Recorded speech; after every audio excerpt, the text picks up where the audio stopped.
Hello friends. चलिए आज की क्लास शुरू करते हैं। आज हम लोग देखेंगे मुगल कालीन शिक्षा और साहित्य। इसके अलावा और क्या क्या देखेंगे, मुगल काल का प्रशासन देखेंगे, पूरा प्रशासनिक शब्दावलियां देखेंगे, क्या क्या होता था, कितने प्रकार के मंत्री होते थे, किसको क्या बोला जाता था, किस विभाग को क्या बोला जाता था, कितने अधिकारी होते थे, प्रशासनिक इकाइयां कितनी होती थी, सब कुछ मनसबदारी व्यवस्था वगैरह देखेंगे, ये सारी चीजें। ठीक है, आगे देख लेते हैं और थोड़ा सा देखते हैं क्या क्या पढ़ने वाले हैं। ठीक है, मुगल कालीन शिक्षा और साहित्य, बहुत सारी पुस्तकें लिखी गई हैं मुगल काल में, उनको देखेंगे। चित्रकला के क्षेत्र में देखेंगे क्या क्या काम हुआ। ठीक, मुगल कालीन संगीत देखेंगे, मुगल कालीन चित्रकला देखेंगे, सभी प्रमुख चित्रकारों को देखेंगे, कौन है, कहाँ से आया था, क्या था। मुगल कालीन प्रशासनिक व्यवस्था देखेंगे, सैन्य प्रशासन देखेंगे, मनसबदारी व्यवस्था देखेंगे और राजगमिता कानून देखेंगे, ये क्या था। इस प्रकार से सारी चीजें देखेंगे। चलिए शुरू करते हैं। बाबर ने एक विभाग की स्थापना की, जो जिसका क्या काम था कि शिक्षा के केंद्रों का निर्माण करना। शिक्षा के देखो दो टाइप के केंद्र होते थे, एक होता था मकतब, मकतब, दूसरा होता था मदरसा। ठीक, मकतब क्या होता था, प्राथमिक शिक्षा मिलती थी, यहाँ पे उच्च शिक्षा मिलती थी मदरसा। तो उच्च शिक्षा के लिए मदरसे होते थे और प्राथमिक शिक्षा, अभी आज की डेट में मदरसा कितने हो रहे हैं मुझे लग रहा है प्राथमिक शिक्षा के लिए मदरसा का यूज होता है। और यहाँ पे शिक्षा भी धार्मिक शिक्षा ज्यादा दी जाती है, आधुनिक शिक्षा नहीं दी जाती है। ठीक है, तो देख लेते हैं। बाबर ने एक विभाग की स्थापना की जो शिक्षा के केंद्रों का निर्माण करवाता था, उसका क्या नाम था, सुहरत ए आम। हुमायूं एक विद्वान शासक था। ओके, शेरमंडल पुस्तकालय, चूंकि विद्वान शासक था तभी तो पुस्तकों से प्यार था, तो इसने क्या पुस्तकालय बनवाया था दीन पनाय नगर में, जिसका नाम था शेरमंडल पुस्तकालय।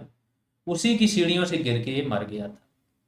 तो इतना प्रेम था कि देखिए, पुस्तकालय बनवाया और उसी की सीढ़ियों से गिर के इसने जान तक दे दी पुस्तकों के चक्कर में। आगे आते हैं, हुमायूं के माहम अनगा। जो माहम अनगा पता है सबको, महामंगा जिसको शॉर्ट में बोलते हैं, अकबर के काल में इनका बहुत ज्यादा प्रभाव रहता था, यही जो बोलती थी वही, उसी से ही शासन चलता था। तो महामंगा की सहायता से इसने क्या मदरसा ए बेगम की स्थापना की हुमायूं ने। अकबर ने एक अनुवाद विभाग की स्थापना की थी, जो अरबी और फारसी में अनुवाद करते थे इंडियन बुकों का। ठीक है, फैजी, जो फैजी था बहुत बड़ा कवि था, बता चुका हूँ। तो फैजी ने किस किस की हेल्प से, बदायूनी और नकीब खां, इनकी सहायता से रामायण और महाभारत, महाभारत को उस टाइम क्या बोला जाता है, रज्मनामा, इनका फारसी में अनुवाद किया था। तो जो फारसी में अनुवाद किया था उसी को ही रज्मनामा बोलते हैं। उस पर आगे चल के लघु चित्र बनेंगे पूरे महाभारत पे, रामायण पे। ठीक है, राजा टोडरमल, टोडरमल की उपाधि राजा की थी। टोडरमल थे, भू विभाग देखते थे, भू राजस्व देखते थे, लेखा जोखा रखते थे सारा। इन्होंने क्या किया, अब देखो एक व्यक्ति एक क्षेत्र नहीं संभाले, इसलिए हर व्यक्ति को यहाँ से समझना हिस्ट्री क्यों, हिस्ट्री आदमी का सारा विकास क्यों करती है। आप लोग को एक तो हल्का सा चलिए बता देते हैं। क्या होता है कि आपने दुनिया भर की मैथ पढ़ी, साइंस पढ़ी, लेकिन आप क्या बन गए, इंजीनियर या साइंटिस्ट बने। एक इंजीनियर साइंटिस्ट सिर्फ अपना डिपार्टमेंट देख रहा है, लेकिन आपने क्या किया, ये ह्यूमैनिटी वाले सब्जेक्ट पढ़े, हिस्ट्री ज्योग्राफी, आपको सीधा आईएएस बना दिया। आईएएस बन के आपके अंदर में हर चीज आ गई। अगर आप कोई साइंस का डिपार्टमेंट भी है, तो साइंस के डिपार्टमेंट का सेक्रेटरी कौन होता है, आईएएस, साइंस एंड टेक्नोलॉजी। तो वो आपके लिए नीतियां, हर चीज कंट्रोल कौन कर रहा है, एक आईएएस अधिकारी। ऐसे हजारों साइंटिस्ट उसके अंडर में आ रहे हैं, उनके लिए नीतियां बना रहा है, फंड कर रहा है, हर चीज वो। तो इस बंदे को क्यों इतना, क्योंकि जो ह्यूमनिटीज के सब्जेक्ट पढ़ के आया ना, वो हर एक क्षेत्र में क्या हो जाता है, विशेषज्ञ हो जाता है। निर्णय लेने की क्षमता उसकी बढ़ जाती है। वो कहाँ से आती है, वो आती है कि जब आप वर्सेटाइल होते हैं, हर क्षेत्र का आपको ज्ञान होता है। तो सेम यहाँ से सीख सकते हो। जो लोग सीमित रह जाते हैं, पढ़ नहीं पाते हैं या सोचते हैं इतना पढ़ लिया क्या है, उनको समझ में आना चाहिए कि आपको अगर लाइफ में कुछ हटके करना है, बड़ा करना है, तो आपको वर्सेटाइल होना चाहिए, बहुत सारे क्षेत्रों का नॉलेज होना चाहिए। और वो आता है सिर्फ और सिर्फ सेक्रीफाइस, त्याग, तपस्या से। ठीक है, तो राजा टोडरमल जो आपका भू राजस्व वगैरह हिसाब किताब से जुड़ा हुआ आदमी, वो क्या कर रहा है, भगवत पुराण का फारसी में अनुवाद करता है। अबुल फजल, आईने अकबरी लिखी है इसने। इसने क्या किया, पंचतंत्र, जिसको कलिया दमना कहते हैं, इन दोनों का, इसी को ही कलिया दमना भी, दिमना, कलिया दिमना बोलते हैं, पंचतंत्र का जो अनुवाद है, इसका फारसी में अनुवाद किया। आगे चलते हैं। अकबर ने फारसी भाषा को अपनी राजकीय भाषा बनवाया। मुगलों की मातृभाषा क्या थी? तो इनकी मातृभाषा तुर्की थी, धार्मिक भाषा अरबी थी और राजकीय भाषा फारसी थी। तो ये बहुत इंपॉर्टेंट है, इनको याद रख लेना। मुगल काल में प्राथमिक शिक्षा के केंद्र क्या थे? मकतब। और उच्च शिक्षा के केंद्र मदरसा। दारा सिकोय, चूंकि मैंने बताया कि दारा सिकोय बहुत ही ज्ञानी आदमी भी था, उसने खुद बहुत सारे अनुवाद किए, बहुत ही सहिष्णु व्यक्ति था, तो इसने क्या योगदान दिया? तो इसने काफी सारे सिर्रे अकबर वगैरह इन सब का योगदान दिया ही है। औरंगजेब ने क्या किया? मदरसों की सहायता से हिंदू विद्यालयों को बंद करवाने का प्रयास किया। इन्होंने उल्टा काम शुरू कर दिया। औरंगजेब की एक बेटी थी जैबुन्निसा, इसने बैतुल उल उलूम नाम से क्या किया? पुस्तकालय और विद्यालय का निर्माण कराया था। ये उतने इंपॉर्टेंट नहीं है, जो इंपॉर्टेंट थे मैं ऊपर बता चुका। कुछ विदुषी महिलाएं थीं इसके काल में, मुगल काल में। गुलबदन बेगम थी, वो महामंगा थी, नूरजहां थी, अर्जुमंद बानो बेगम, मुमताज महल का ही नाम था ये। इसके बाद जहां आरा थी और जैबुन्निसा थी, औरंगजेब की बेटी। साहित्य जो है कब लिखा गया, कौन सा लिखा गया? तो साहित्य के क्षेत्र में इसमें बुकें याद रखनी पड़ेंगी आपको, जो इंपॉर्टेंट ज्यादा होंगी उनको हाईलाइट करता चलाऊंगा, ठीक है। तो बाबर के काल में बाबर नामा लिखा है, दीवान नामक एक बुक लिखी है और खते बाबरी लिखी है। ये तीनों तुर्की भाषा में लिखी हुई। हुमायूं के काल में गुलबदन बेगम है, जिसने हुमायूं की क्या है? जीवनी लिखी है। ये हुमायूं की सिस्टर थी गुलबदन बेगम, इन्होंने हुमायूं नामा लिखा है। अकबर ने परामर्श दिया था कि आप ऐसा करो, तो अकबर के परामर्श पे लिखा है। अंतिम पांडुलिपि, इसकी हुमायूं नामा की पांडुलिपि क्या होती है? लघु, मतलब लघु चित्र होते हैं और थोड़े मतलब छोटे शब्दों में लिखा हुआ। तो इसकी अंतिम पांडुलिपि कहाँ है? लंदन के संग्रहालय में रखी गई है। फिर एक व्यक्ति है जौहर आफ्ताबची, इन्होंने क्या? तज़किरात उल बाकियात लिखी है। हुमायूं का ये नौकर था। देखो नौकर भी कितने इंटेलिजेंट है। अकबर के परामर्श पर ये भी लिखी है। तो अकबर ने क्या सोचा? अकबर चूंकि थोड़ा सहिष्णु व्यक्ति था, है ना, थोड़ा समझदार था, तो इसने अपने बाप की यादों को संजोने के लिए, उसके काम को आगे ले जाने के लिए ये सब काम कर।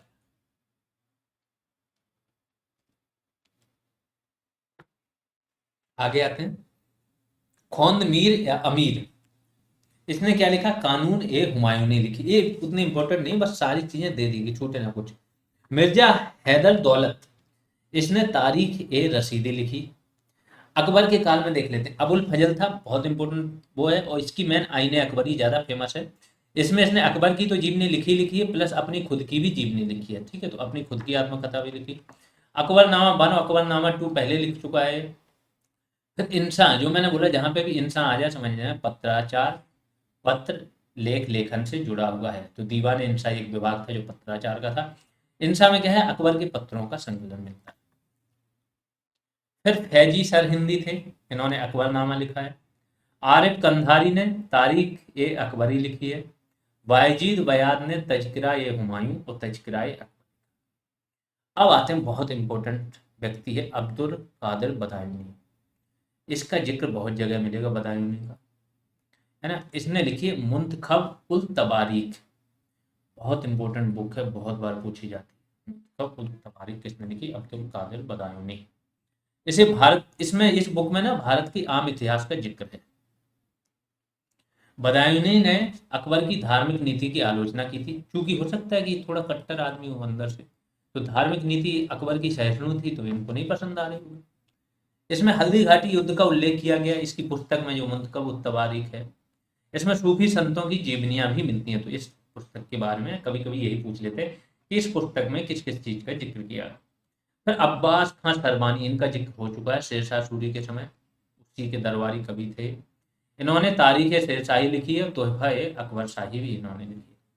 फिर निजामुद्दीन अहमद, तबकात ए अकबरी, बहुत इंपॉर्टेंट है ये भी। एक तबकात ए नासिरी, मिनहाज सिराज और तबकात ए अकबरी। फिर अहमद यादगार, तारीख शाही लिखी इन्होंने। रिजकुल्ला मुश्ताकी, बाकियात ए मुश्ताकी। दो जितनी बुक वगैरह हैं इनका तो अलग से प्रिंट आउट निकाल के, इनको इससे अलग निकाल के अलग रख लेना। उसको क्या दिन में 2 4 10 देख लिए, एकदम से याद नहीं होगा। जहांगीर ने, जहांगीर के समय में तुझे ए जहांगीरी जो लिखी है वही थोड़ी इंपॉर्टेंट है, ठीक है। मोतमिद खां, मोहम्मद हाफजी, इन दोनों ने मिलकर लिखी है। मोतमिद खां ने और क्या लिखी है? इकबाल नामा ए जहांगीरी लिखी है। फिर शाहजहां के काल में कुछ हुए, इनमें से पूछा जाता है, ये क्वेश्चन आते हैं पातशाहनामा से, ठीक है। मोहम्मद अमीन कजबीनी ने पातशाहनामा 1 यूपीएससी में भी इससे मैचिंग वाले क्वेश्चन आ चुके हैं। फिर अब्दुल हमीद लाहौरी ने पातशाहनामा 2 लिखी है, मोहम्मद बारिश पातशाहनामा 3 और इनायत खान ने पातशाहनामा 4, इसको बादशाहनामा भी बोलते हैं। फिर औरंगजेब के समय में कजीम सिराजी आलमगीर नामा लिखा है। आकिल खान ने वाक़यात आलमगीरी लिखी है। भीमसेन सक्सेना ने नुक्खा ये दिलखुशा लिखा है। ईश्वर दास नागर ने फुतुहात आलमगीर लिखा है। सुरजन राय भंडारी ने क्या लिखा है, खुलासत उल तवारीख। कानूनों का, इसके समय के कानूनों का संकलन किसने, फतवा आलमगीर नाम से किया गया। फिर मुगल कालीन, ये तो साहित्य हो गया यहाँ पे। अब देखते हैं मुगल काल का संगीत, कि संगीत के, देखो मुगल काल के बारे में क्या होता है, युद्ध वगैरह, युद्ध, शासकों के नेम, उनके भाइयों के नेम, ये तो सबको याद हो गए, रट गए। जब जो चीजें एक बार याद हो जाती तो हिस्ट्री में क्या है, आप कुछ चेंज नहीं कर सकते, हिस्ट्री तो लिमिटेड है। और तो ये क्या करते हैं, दूसरी जगह चले जाते हैं, इसलिए हिस्ट्री फिर अनलिमिटेड हो जाती है। सबसे टफ सब्जेक्ट आपका हिस्ट्री हो जाता है, क्योंकि जो चीज़ स्टूडेंटों को उनको लगता है ये रिपीटेड हो गई तो ये वो छोड़ के नहीं चली जाती, इसलिए आपको थोड़ा सा विस्तृत करना जरूरी हो जाता है अपने नॉलेज का, ठीक है। आगे आ जाते हैं कि संगीत का वास्तविक विकास किसके समय में हुआ, अकबर के समय। जितने भी आप मैन मैन गुरु देखोगे, तानसेन तो थे ही थे इनके दरबार में, वो इसके दरबार में जरूर रहेंगे, ठीक है। अबुल फजल के अनुसार अकबर के दरबार में कितने 36 संगीतकार थे। अबुल फजल जो है आपका, अकबर के समय ध्रुपद गायकी का विकास हुआ, जिसमें विशेष योगदान तानसेन का था। अब तानसेन कहाँ से ध्रुपद गायकी सीख के आए थे, अभी आएगा, मान सिंह है ग्वालियर के राजा, उनके यहाँ से। तानसेन ने राग रागनियों की रचना की। कौन से राग, इनका पहले जिक्र हो चुका है, फिर से कर दे रहा हूँ। मियाँ की मल्हार, मियाँ की टोड़ी, मियाँ की सारंग और दरबारी कानड़ा। इन रागों की रचना किसने की, तानसेन ने। अकबर के दरबार में गोपाल, बाज बहादुर, बेजू बख्श, ये सब प्रसिद्ध संगीतकार थे। हरिदास जी, संत हरिदास जी है, तो ब्रज में बहुत फेमस है, हरिदास महोत्सव भी मनाया जाता है। तुलसीदास जी और सूरदास जी, ये सब अकबर के समकालीन थे, इस पर क्वेश्चन आता है। ग्वालियर के राजा मानसिंह तंवर, जो ग्वालियर के थे, इन्होंने ध्रुपद गायकी आरंभ की थी। ध्रुपद गायकी का विकास इन्हीं के काल में हुआ, ठीक है। जहांगीर के दरबार में हमजान एवं मकतू प्रमुख संगीतकार थे, ये भी इंपॉर्टेंट। शौकी एक गजल गायक था। जहांगीर ने इसे आनंद खां की उपाधि, ये पूछा जाता है, ये डायरेक्ट आनंद खां वाला नहीं पूछा जाता है, कि कुछ उपाधियां किसी संगीतज्ञ को दी हैं, तो मुगल काल से आता है कि इसकी उपाधि इसको किसने दी थी, किसके दरबार में थे ये व्यक्ति। शाहजहां संगीत गोष्ठियों का आयोजन करवाता। प्रमुख संगीतकार कौन कौन से थे शाहजहां के काल में, लाल खां कलावंत, उपाधि इसकी गुलसमुद्र की थी। खुशहाल खां, और फिर औरंगजेब, तो मैं बोला उसने इस्लाम के विरुद्ध सबको दे दिया कि ये सब भोग विलास के साधन है और क्या है आपके इस्लाम के विरुद्ध है, इनको सबको बंद कर दिया। तो संगीतकारों ने संगीत का जनाजा निकाल दिया है कि संगीत मर गया संगीत पर। लेकिन देखो फिर भी एक वो देखो आप विरोधाभास, कि जितना बैन लगाओगे उतना ही लोग क्या है आगे आते हैं। तो सर्वाधिक पुस्तकें इसी के समय में संगीत पे लिखी गई हैं, ये बहुत इंपॉर्टेंट फैक्ट है, ये आता है कि सर्वाधिक बैन इसने लगाए, संगीत चित्रकारी इसने बैन कर दी थी। एक पटना कलम पढ़ते हो बिहार में, ठीक है, पटना कलम बहुत फेमस थी चित्रकारी, बिहार मेंस में आते ही आता है यहाँ से क्वेश्चन, पटना कलम या मधुबनी चित्रकला से आता है, दो से, ठीक है। तो इसको जब औरंगजेब बैन लगाएगा तो यही चित्रकार क्या है ना चले जाएंगे कहाँ, आपके बंगाल। फिर मीर जाफर का पुत्र रहता है मीरन, वो पाबंदियां लगाएगा, तो ये लोग फिर पटना बनारस वगैरह फैल जाएंगे और पटना कलम का यहाँ पे आविष्कार करेंगे। तो जितना आप पाबंदियां लगाओगे उतनी ही नई चीजें बनेंगी और ज्यादा बनेगी। आगे आते हैं मुगल कालीन चित्रकला। बाबर ने अपनी आत्मकथा बाबरनामा में हेरात के प्रसिद्ध चित्रकार बेहजाद के नाम का उल्लेख किया है। इससे यह साबित होता है कि इस बंदे को चित्रकारी से प्रेम था, यह उसकी चित्रकला में रुचि को दर्शाता है। हुमायूं ने क्या किया, फारस के 2 चित्रकारों को संरक्षण प्रदान किया था। फारस पता है कहाँ है आप लोगों को, फारस की खाड़ी, ठीक है। मीर सैयद अली तबरीजी एक थे, इसकी उपाधि थी नादिर उल अस्त्र, और दूसरे अब्दुल सम्मत, या जिसको अब्दुल समद भी कहीं कहीं लिखा है, या अब्दुल सम्मत, एक ही व्यक्ति है। इनकी उपाधि थी सीरी कलम की। इस समय हमजानामा का चित्रण किया गया था। हमजानामा मैंने बताया, रज्मनामा महाभारत था, हमजानामा मोहम्मद साहब के चाचा थे, उन्होंने इसका चित्रण किया। अब आते अकबर, मतलब मोहम्मद साहब के चाचा थे, इनके चरित्र पे चित्रण किया गया हमजानामा का, क्योंकि ये भी पवित्र व्यक्ति माने जाएंगे इसीलिए। अबुल फजल के अनुसार अकबर के दरबार में कितने 17 चित्रकार। कुछ कौन कौन से थे? दशवंत, बसावन, मिस्किन। दशवंत क्या थे? यह सबसे प्रमुख चित्रकार था। यह कहार जाति से थे। यह पागल हो गया एवं आत्महत्या कर ली थी, पता नहीं क्यों। इसके चित्र रज्मनामा में मिलते हैं। फिर बसावन, घोड़े के साथ मजनू का चित्र इनका प्रसिद्ध चित्र है। फिर मिस्किन, इनके चित्रों पर यूरोपीय प्रभाव दिखाई देता है, नाम भी इनका थोड़ा ईसाई टाइप का लग रहा है। चित्रकला की विशेषताएं, इस समय लाल, पीले एवं नीले रंग का प्रयोग होता है, पहले केवल हरे रंग का प्रयोग होता था। गोल ब्रश का प्रयोग आरंभ हो गया था। इस समय रज्मनामा, तूतीनामा, खानदान ए तैमूरिया का चित्रण किया गया। भित्ति चित्रण भी इसी समय आरंभ, दीवार पर चित्र बना। अकबर ने अब्दुस समद को टकसाल का अधिकारी नियुक्त किया। तो टकसाल से क्या होगा? यहाँ पे सिक्के छपेंगे, सिक्कों पे भी तो कुछ ना कुछ चित्र बनाए जाते हैं, तो वो भी इंपॉर्टेंट हो जाते हैं और कई सालों तक जाते हैं। फिर जहांगीर, ये तो चित्रकला का स्वर्णकाल, पहला क्वेश्चन तो यही बनता है, चित्रकला का स्वर्णकाल किस किस समय को बोला जाता है? वो जहांगीर है। स्थापत्य का स्वर्णकाल बोला जाता है शाहजहां के काल को, चित्रकला का स्वर्णकाल जहांगीर। ठीक है, तो जो ए जहांगीरी के अनुसार जहांगीर स्वयं एक अच्छा चित्रकार था, जो मैंने बताया कि ये इतना अच्छा चित्रकार था कि अगर कोई व्यक्ति 10 व्यक्ति मिलके किसी एक चित्र को बनाए तो ये बता देता था ये पोर्शन किसने बनाया, ये पोर्शन किसने। इतना इसको चित्रकारी का ज्ञान था।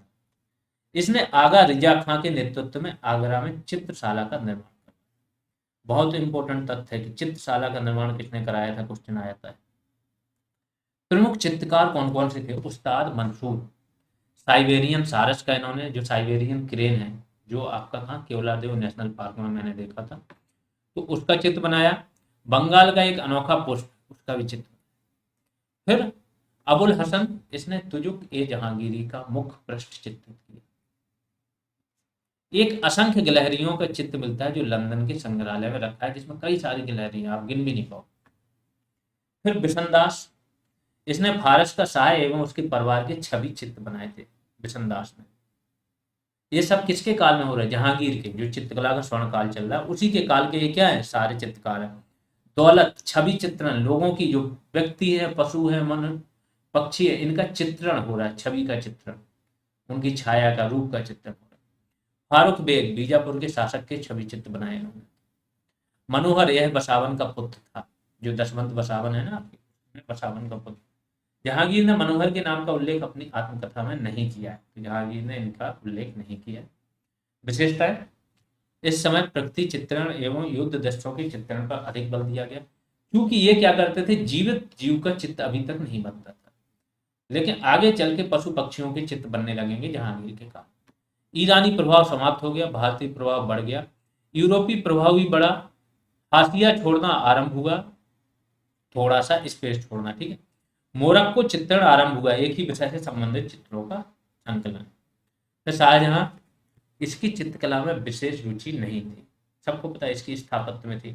सफेद मार्बल लगवाने में इस बंदे की रुचि थी, हर जगह जहां मिलता था वहां पे सफेद मार्बल जड़वा देता, कहीं पे इधर उधर का भी लगा है, काला है यानी खूबसूरत लिख रहा है तो उसको भी सफेद करा दे। सिर्फ आप आगरा के किले में जाओ तो एक काला पत्थर मिलता है 10 बाई 12 का, ऐसे, वो आपका कौन सा है, जौहरी, जो आपका कुछ पत्थर है बताऊंगा, जिससे सोने की परख होती है कि सोना असली है कि नहीं है, ठीक है। तो उसी का ये पत्थर है, उस पर घिसोगे तो पता चल जाएगा, तो वो पूरा 10 बाई 12 का, बहुत महंगा आता है ये पत्थर, काला। इस ये ज्यों का त्यों है, ये टूट गया था, इस पे गोला गिरा था, किसी ने अटैक किया था किले पे तो गोला गिरा था अंग्रेजों ने, तो पत्थर थोड़ा टूट गया है, ठीक है। और ज्यों का त्यों है, वही एक काला है, बाकी इसने सब कुछ सफेद और रत्न वगैरह जड़वा दिया हर जगह। तो इसकी चित्रकला में विशेष रुचि नहीं थी। इस समय चटकीले रंगों का प्रयोग हुआ। प्रमुख चित्रकार कौन थे? फकीर उल्लाह और हासिम खान। अब आते हैं औरंगजेब के।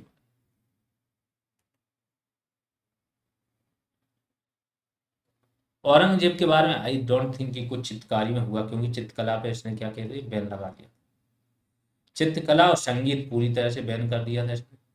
नक्शबंदी संप्रदाय को मानता था, तो नक्शबंदी तो वैसे ही इन चीज़ों को फालतू का मानते थे, तो यहाँ पे कुछ काम हुआ नहीं है। औरंगजेब के समय स्थापत्य में थोड़ा हुआ है, जो मैंने बताया था कि बीबी का मकबरा बना है, मोती मस्जिद बनी है, और यही सब 2-3 चीज़ें, बाकी चित्रकला वगैरह इसके काल में नहीं। ठीक है, तो सीधा मुगल कालीन प्रशासनिक व्यवस्था को देखते हैं। क्या थी प्रशासनिक व्यवस्था? प्रशासन के केंद्र में या शासन के सर्वोच्च पे कौन था? बादशाह था। केंद्रीकृत व्यवस्था थी, सारी शक्तियां बादशाह में। निरंकुश था, कोई अंकुश नहीं था। राजतंत्रात्मक था और वंशानुगत था। वंशानुगत में उत्तराधिकार का कोई नियम था नहीं, तो कोई भी बन सकता था, बस पुत्र बनेगा। राजा के दैवी सिद्धांत को मानते थे ये लोग, मानते थे कि राजा ईश्वर का प्रतिनिधि है। अबुल फजल ने बादशाह को फर्रे इजदी, ईश्वर का प्रकाश कहा है। अकबर ने एक नए पद का सृजन किया, दीवाने बजारत एक कुल। ठीक है, एक नया पद बनाया था इसने। दीवाने वजीर जो होता था वो क्या होता था? वित्त मंत्री होता था। इसके अंडर में बहुत सारे विभाग और बहुत सारे अधिकारी आते थे, वो देख लेते कौन कौन से। दीवाने जागीर भी इसके अंतर्गत आता था।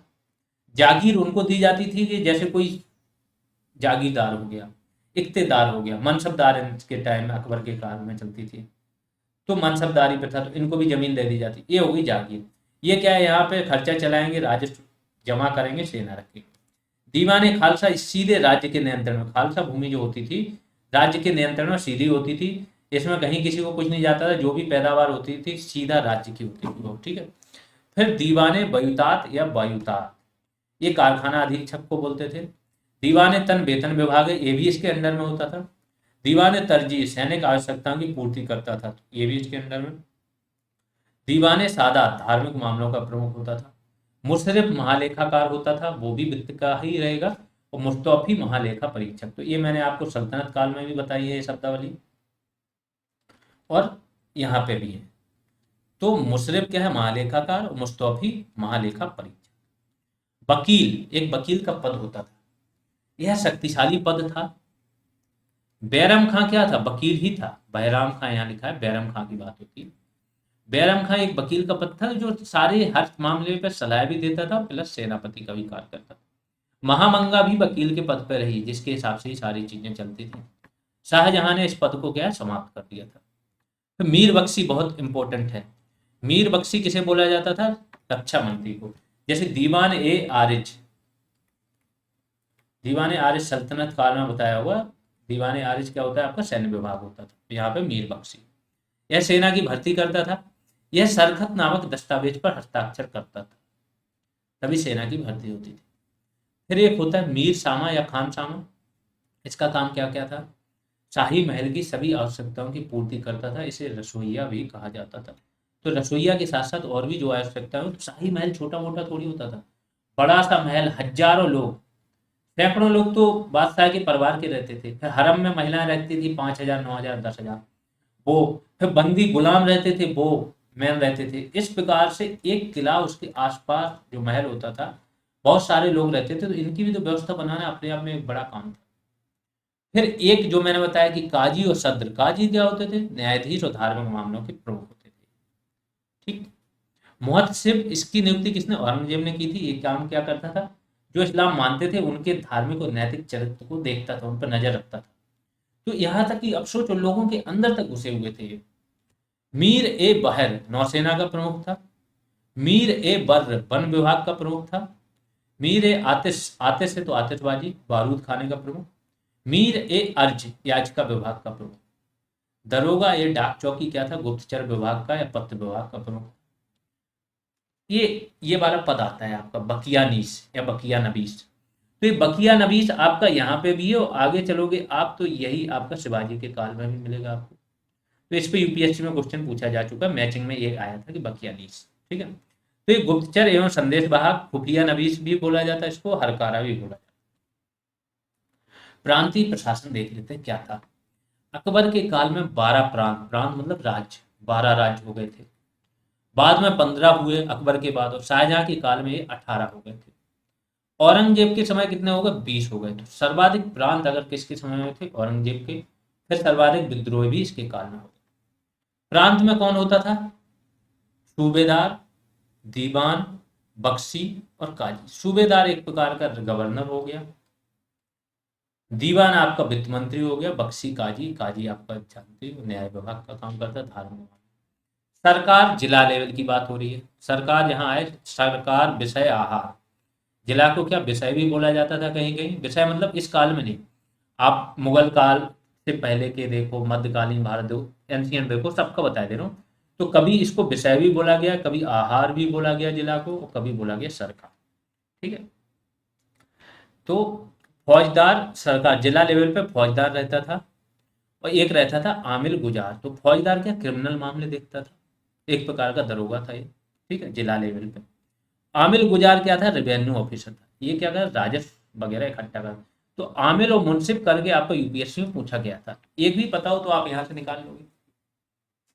फिर सिकदार, परगना लेवल पे कौन सा अधिकारी था, सिकदार और आमिल गुजार या आमिल। तो ये क्लर्क था बिक्तिची, और मेन काम इसका वही था कि राजस्व मामले देख, और सिकदार आपका फौजदारी मामले देखता था। फिर गांव में खुद मुकद्दम चौधरी रहते थे, ग्राम प्रधान टाइप के, और रेवेन्यू के लिए पटवारी था। ये सारा प्रशासन हो गया। अब देख लेते सैन्य प्रशासन। सेना रहती थी यहाँ पे, अहदी केंद्रीय सेना को बोलते थे, और दाखिली प्रांतीय से। इसमें सवार भी होते थे और पैदल भी होते थे। सवार में कौन, बरगीर और सिलेदार। राज्य अस्त्र शस्त्र उपलब्ध कराता था बरगीर को, और सिलेदार स्वयं के अस्त्र शस्त्र रखते थे। पैदल में अहसाम और सहवद्दी दो टाइप थे। अहसाम क्या होते थे, सैनिक, युद्ध सैनिक होते थे, और ये मालगुजारी वगैरह देखते थे। मालगुजारी मतलब जो राजस्व वगैरह वसूली, इन सब का काम। ठीक। तोप खाना में दस्ती होते थे और जिंसी। इतना डिटेल में नहीं जाना, ये ध्यान रखना, इतना डिटेल में यूपीएससी वाले भी नहीं पूछते। हमारी कोशिश ये है कि कोई भी चीज़ आपकी छूटे ना, जहाँ पे मैं बताता जाऊँ, हाईलाइट करता जाऊँ, जिस शब्द को जोड़ दूँ उस पर ज़्यादा जोड़ देना, और बस एक माइंड मैप बना लेना। ठीक है। तो दस्ती और जिंसी। दस्ती हल्की तोपों को बोलते थे, और भारी तोपें जिंसी। तोपों के प्रकार नरनाल, गजनाल और सुतरनाल, जो ऊंटों पर रख के चलाए जाते। फिर राजस्व व्यवस्था देख लेते हैं। राजस्व राजस्व का प्रमुख स्रोत तो मैंने बोला, अंग्रेजों के काल तक पूरा राजस्व का स्रोत क्या रहेगा, आपका भू राजस्व। तो यहाँ तो रहेगा ही रहेगा। अभी कोई फैक्ट्रियाँ वगैरह इतनी तो चल नहीं रही कि लोग कहीं और से पैसा कमा के टैक्स दे दें। ठीक है। तो ये, तो राजस्व का प्रमुख स्रोत भू राजस्व होता था। अकबर ने भूमि की पैमाइश करवाई, एवं उसने इलाही गज का प्रयोग किया। तो ये गज बहुत इंपॉर्टेंट है कि कौन से गज का, दीन इलाही धर्म है तो हर चीज इलाही से चल रहा है ये बंदा। तो इलाही गज का प्रयोग किया और भूमि की पैमाइश करवाई। भूमि को 4 भागों में विभाजित किया, पोलज, परती, चांचर, बंजर। ठीक है। पोलज में क्या होता था, उपजाऊ भूमि होती थी, इस पे खेती हो रही हर साल। परती में 1 या 2 साल से खेती नहीं हुई, चांचर में 4 वर्ष से खेती नहीं हुई, और बंजर में 5 वर्ष या उससे अधिक से खेती नहीं हुई, या यहाँ पे फसल होने के चांसेस नहीं। प्रत्येक भाग को पुनः फिर से 3 भागों में बांट दिया, उत्तम, मध्यम, निम्न। उत्तम में अधिक पैदावार, मध्यम में मध्य क्वालिटी की, निम्न। अकबर ने आईने दहसाला पद्धति को लागू किया, किसकी वजह से, टोडरमल लेके आए थे। पता है 10 साल तक का राजस्व, एक जो 10 साल का एवरेज होता था वो भू राजस्व लगा देता है। 10 साल जो एवरेज पैदावार हुई, पैदावार अपॉन 10 कर देता था, वो वोट सब पे लगा देता। ये हो गई आईने दहसाला। अकबर ने बंदोबस्त प्रणाली को अपनाया, जो होता है ना स्थायी बंदोबस्त, अंग्रेजों ने अपनाया था, जमींदारी जिसको बोलते थे। तो इसने भी एक बंदोबस्त प्रणाली को अपनाया। कालांतर में औरंगजेब के समय इजारेदारी व्यवस्था, ठेका प्रणाली प्रसिद्ध हुई। ठीक है।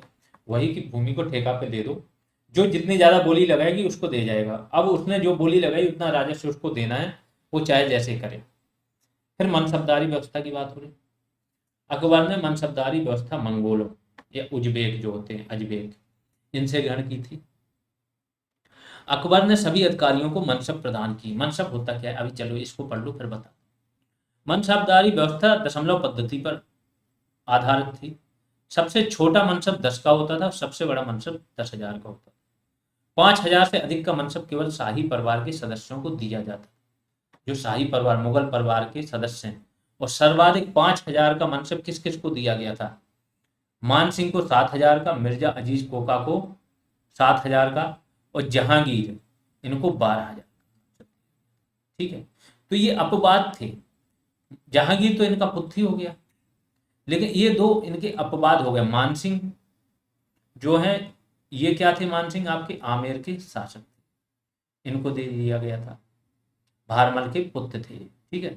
मिर्जा अजीज कोका को भी दिया था, और फिर जहांगीर को दिया, जहांगीर को तो देना बनता था, उनका पुत्र है। फिर 10 से 500 के मनसबदार। अब मनसबदार में दो चीजें होती थी, एक जात सवाल, चलो आगे आ रहे हैं इसी में समझाता हूँ। 500 से 2500 तक अमीर कहलाते थे, 10 से 500 तक मनसबदार कहलाते थे, 2500 से अधिक अमीर आजम या उमरा। 1593 में मनसब को दो भागों में विभाजित किया गया।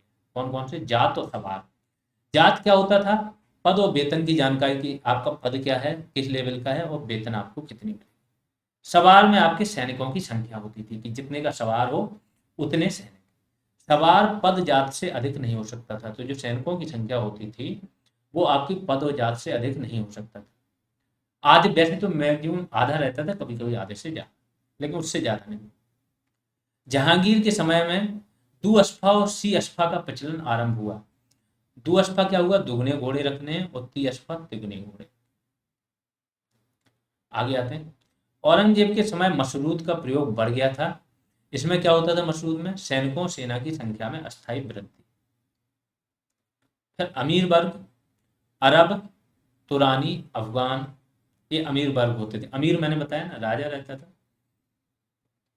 और फिर जो प्रांतीय सूबेदार या जो सहयोग कर रहे शासन को, वो होते थे अमीर वर्ग। तो अरब से भी होते थे ये लोग, तुरानी भी होते थे, अफगान भी होते थे, मराठा। जहांगीर के समय अमीर वर्ग में मराठा भी शामिल हो गए। शेखजादे जो भारतीय अमीर होते थे उनको बोला, खानजादे अमीरों के पुत्रों को बोला जाता। फिर किसान वर्ग में क्या होता था? खुद कास्ट होता था एक वर्ग, अगर आपकी खुद की जमीन है तो खुद कास्ट कहलाओगे। पाही कास्ट, अगर पड़ोसी की जमीन पे आप खेती कर रहे हो। और मुजारियम, खुद प्लस पड़ोसी की जमीन, खुद की भी जमीन है लेकिन दूसरों की भी लेके आप कर रहे हो। फिर राजगमिता कानून, मनसबदार की मृत्यु के पश्चात उसकी संपत्ति को सीज कर दिया जाता था, इसी को ही बोला जाता था राजगमिता कानून, ठीक। फिर अलतमगा जागीर, ये बहुत फेमस हुई थी, ये इंपॉर्टेंट है जहांगीर की कला में, काल में, ठीक है। तो अलतमगा जागीर क्या होती थी? वंशानुगत रूप से दी जाने वाली जागीर होती थी जहांगीर के काल, ठीक है। अब आते हैं पैबाकी या पायबाकी, जागीर देने हेतु रखी गई आरक्षित। ऐसी भूमि उसको आरक्षित कर देते थे कि इसको जागीर के रूप में देनी है, खालसा भूमि नहीं है, ये राज्य की भूमि नहीं रहेगी, जागीर के रूप में देनी है, तो रखी हुई है जब तक किसी को दी नहीं है। फिर सयूरगल या मदद ए मासा, ये क्या होता था? धार्मिक अनुदानों में दी जाने वाली भूमि होती थी। फिर आगे एम्मा व्यक्तिगत अनुदान होता था, और वक्फ क्या होता था? समाज को दिया जाने वाला। वक्फ मैंने बताया ना, वक्फ बोर्ड जो होता था, वक्फ बोर्ड अभी भी संपत्ति होती है, जो इस्लाम होते हैं वो, उनमें जो भी संपत्ति दान में दी जाती है, मुस्लिमों की जो भी मस्जिद या उससे धार्मिक संपत्ति होती थी, वो सब वक्फ बोर्ड के अंदर में आती है। तो ठीक है, यहाँ पे ये टॉपिक आपका समाप्त होता है। यहाँ पे समझ लीजिए हमने पूरा समाप्त कर लिया आपका मुगल का। अब अगली जो क्लास आएगी वो आएगी आपकी विजयनगर साम्राज्य पे। विजयनगर साम्राज्य भी आ जाएगा, उसमें बहमनी साम्राज्य भी आ जाएगा। तो विजयनगर प्लस बहमनी पे एक क्लास हो जाएगी आपकी। फिर आपकी एक क्लास हो जाएगी भक्ति संप्रदाय पर, एक हो जाएगी आपकी सूफी। तो भक्ति आंदोलन और सूफी आंदोलन। और एक छोटी सी क्लास होगी 2-3 पेज की, शिवाजी, छत्रपति शिवाजी, ठीक है। इनके बारे में भी आ जाते हैं क्वेश्चन। यहाँ पे आपकी पूरी मेडाइवल फिर समाप्त हो जाएगी। जिन्होंने भी सब्सक्राइब नहीं किया वो सब्सक्राइब कर लें, शेयर करते रहें।